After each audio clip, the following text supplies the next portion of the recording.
Hey everyone, and welcome to another Rapid Talk English Explainer.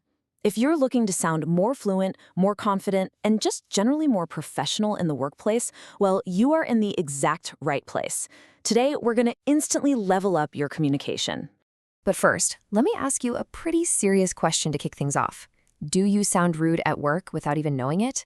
Seriously, so many English learners use these basic, blunt phrases that are technically grammatically correct, but they accidentally make you sound aggressive or careless to your managers and colleagues. Here's the secret though. Sounding fluent, it's not actually about memorizing a bunch of complex vocabulary. Professional English relies entirely on a calm tone, not hard words. So let's look at exactly how to build that respectful communication right now. Section 1. The Big Three Swaps. Instant upgrades for your daily conversations. Okay, let's dive into this. We're starting with the most common, basic phrases you absolutely need to eliminate from your daily workplace vocabulary. First up, I want. Imagine just walking up to your boss and saying, I want the report. It's incredibly flat, right? It sounds like a direct command, and it can so easily come off as rude. Instead, you're going to upgrade to, I would like the report, please. It's softer, it's calmer, and it instantly transforms you from demanding to respectful.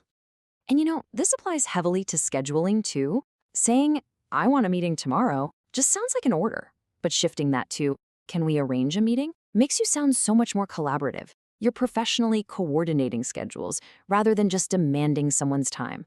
It's such a tiny shift, but honestly, it makes a massive difference in how cooperative you appear. Now, here is a major swap. When a manager asks you a question, simply saying, I don't know, kind of stops the conversation in its tracks, and it just sounds careless. Look, it is completely normal to not have all the answers. Literally, nobody knows everything. But instead of the blunt response, use this professional upgrade. I'm not sure yet, but I'll check. See the difference? This immediately shows a responsible, action-oriented, and solution-focused attitude. Our final swap for this section involves urgent situations. Under pressure, it's really easy to panic and use blunt commands like do fast. But true professionals, they stay calm. So instead of an aggressive command, use a respectful request like, could you prioritize this? Using polite language during those really stressful times creates a much better work environment, and it honestly shows true leadership. Moving right along to Section 2, Navigating Meetings and Teams. Vocabulary for the modern workplace. A lot of learners get incredibly nervous before meetings. They think they need this massive dictionary of complicated business jargon. But the truth is, you really just need a few specific terms. Take the word issue, for example. When something goes wrong, human instinct is to yell, we have a big problem. But the word problem creates panic. Replacing it with issue, like saying, we're facing an issue with the system, signals a normal challenge that can be solved collaboratively, rather than some total disaster to freak out over.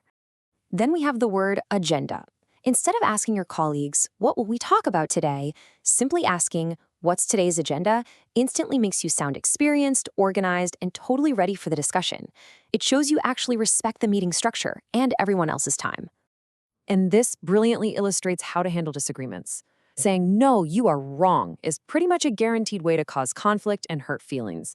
Instead, saying something like, I understand your point, but I think we should try another approach, shows respect before you even state your disagreement. You can entirely disagree with your colleagues, for sure, but doing it politely keeps the teamwork alive and prevents unnecessary office drama. Next up, Section 3, The Perfect Email, Anatomy of a Professional Message. Listen, your emails literally represent you when you aren't in the room. A message that just says, send a file fast, is doing serious damage to your professional brand. Your messages must be structured respectfully. So here's your essential 4-step playbook. Step 1, start with a warm greeting. I hope you're doing well. Step 2, state your reason clearly. I'm writing regarding tomorrow's meeting. Step 3, make a polite request. Could you please send the report? And finally, Step 4, use a professional sign-off. I look forward to your reply. Following this simple structure transforms a basic, bossy command into a highly fluent, professional business message. And finally, Section 4, the confidence mindset, speaking clearly and calmly. A lot of us kind of fall into the trap of thinking confidence means speaking incredibly fast or just being the loudest person in the room. It absolutely doesn't. True confidence relies entirely on speaking calmly and stripping out weak language from your vocabulary. For example, saying, maybe we do this, or I think maybe this works, makes you sound incredibly uncertain. You're basically giving away your power. Instead, you want to use phrases like, I suggest we do this, or I believe this approach will work. Dropping those uncertain words drastically boosts your workplace authority because it shows you firmly stand behind your ideas. As we wrap up, I want to leave you with a quote from our source material today that is just absolutely empowering. You do not need perfect English to sound professional. You only need better communication habits. Honestly, doesn't that remove so much pressure? You don't need to fear making mistakes because making mistakes is just a normal part of your daily practice journey. If you focus on the habits, the polite tone, the calm delivery, these specific phrase swaps, the fluency will naturally follow. So, Rapid Talk English audience, I have a challenge for you to take back to your job right this minute. Which basic phrase will you swap out first today? Are you going to stop saying I want and switch to I would like? Will you trade I don't know for let me check? Pick just one of these right now, use it in your very next meeting or email, and watch how it instantly levels up your professional image. Keep practicing daily, and your English is going to become so much more natural and powerful. Thanks so much for watching this explainer, and I will see you in the next one.